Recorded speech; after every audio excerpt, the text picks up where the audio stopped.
Ang title sa atong jokes karong buntaga, diskarte.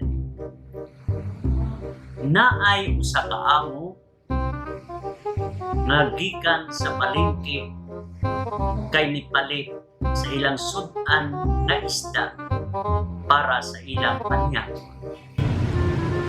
Pag-abot sa amo sa ilang balay, iya dayong gitawag ang iyang sulugon nga si Inday. Inday?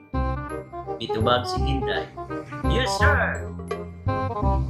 Unsay maalagad na ako, sir? Mitubag ang iyang amo.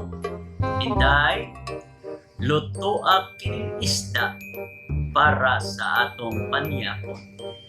Mitubag si Inday. Karon dayon, sir. Dali lang, sir. Kung saon pagluto ng mga isda, mitubag ang amo. Prituha ang katunga, subahan. Dayon giluto ni Inday ang maong isda o pagkaluto ni Ani, iyang gibutang sa lamisa o gitawag ang iyang amo.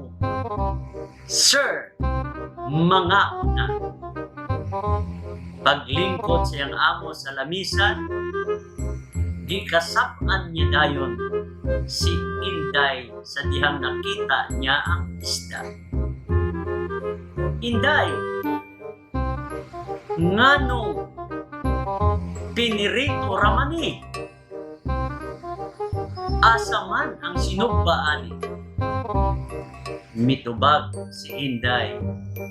Sir, baliha ang isda.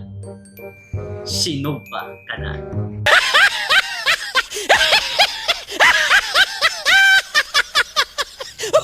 Mga pamalandong sa maong istorya,